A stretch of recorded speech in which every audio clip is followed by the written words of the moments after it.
So much for my shoestring. Guess that's what you get with a shoestring budget. So we're going to need to make a new strap here, and I got just the thing for it. Going to spend a little bit more than our shoestring budget. Went to Goodwill and paid $2.99 for a leather belt. So I think we're going to make use of this.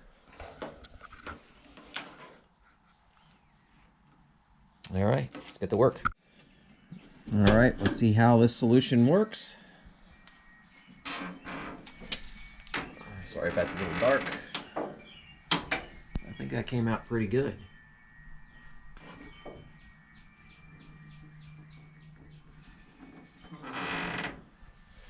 And it doesn't hit the mirror out here, so I'm happy with that.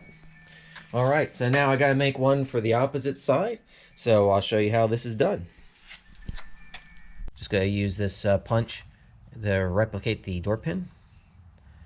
Roll that around. And then I'm going to put a pair of vice grips on this. Just to hold that in place.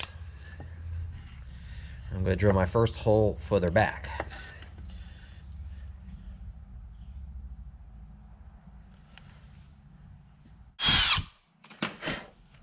All right. Now, what am I going to use to rivet this together? Well, there are actual rivets that you can use for this that you can put in and then hammer over the back side. I don't have any of those, and I'm not going to go out and spend any more money, but I do have pop rivets. Now, I don't want to use a pop rivet because pop rivet, when you're, of course, using this end expands, and then you're going to have that part sticking out. That's more than I want. I don't want it to interfere with anything. So what I'm going to actually do is I'm going to pull the pin from this and just use the rivet itself, put it through, slip a washer over it, and then flatten the end. So I'll show you how that's done.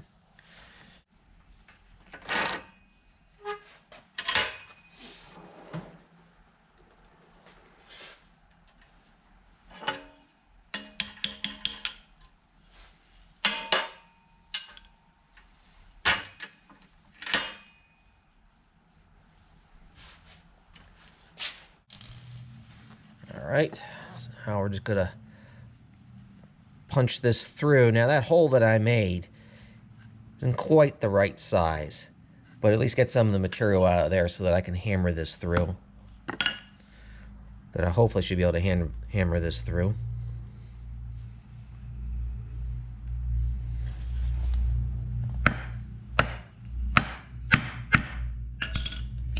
I'm gonna flip this over. Going to use that small socket again just to help push this down through. There we go. That looks pretty clean, actually. Sometimes you might have to take a razor blade and clean up around that. Next thing we'll do is we'll take a washer. We're going to slip down over that. And again, I'm just going to tap that just to help make sure I push this belt around there. Now, to flatten this out, I can't just hammer this because this washer is liable to just bounce off. So I'm going to show you my method that I use for that. I'm actually going to use the tip of a Phillips screwdriver in order to drive this in, but also I'm going to use these vice grips. They're going to help to push that washer down at the same time because I don't have 3 hands.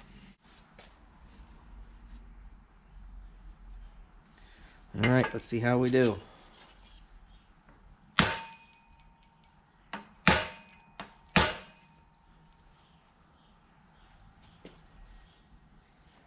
Okay, we got it started there.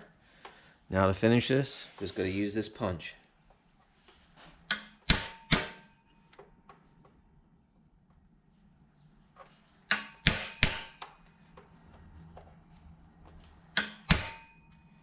There you go. It's a bit crude, but it does the job. Now we're going to put one up at this end.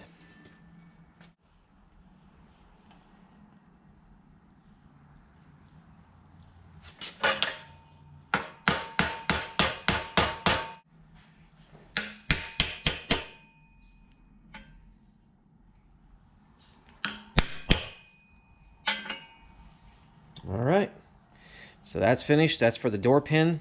Now we just gotta go, cut our length, we'll fold it over and run a bolt through it. That's all there is to it.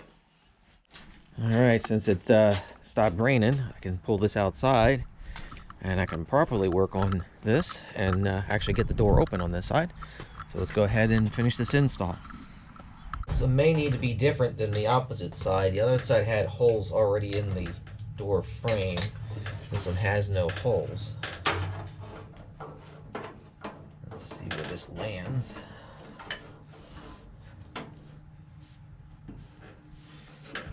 I like the way that looks right in there. And I'm going to fold that around the corner. I think that's the way we're going to end up doing this. I think that should be far enough out.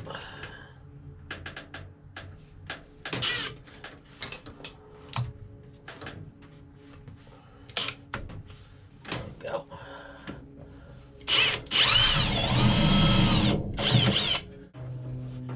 Over.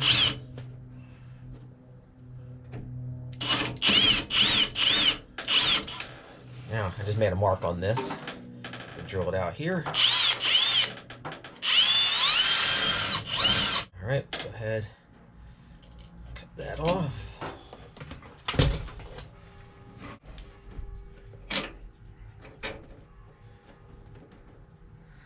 And if you're wondering why I'm wrapping this around, I just think that'll give it a little bit more strength. Okay, there's another side taken care of.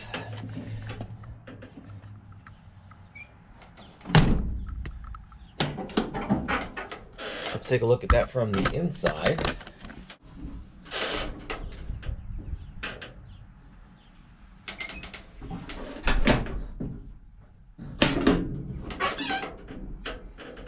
There you go. Spent all of $2.99. So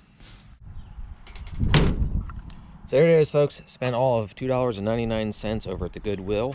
Picked up a belt at the ladies section. So if you have a cap and you need to put some simple door stops on it, there you go. All you need is a couple rivets and a nut and a bolt, and you're good to go.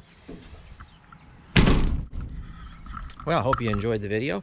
There'll be more on this Jeep in the future as I want to work on putting a cap on it.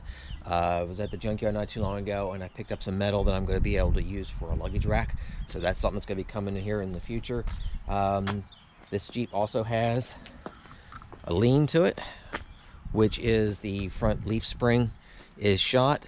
So at some point I'm going to be looking for some leaf springs for this and probably doing some of that work. So if you want to see all those things, you want to continue to see more content on the Jeep, if you haven't already, make sure you please subscribe.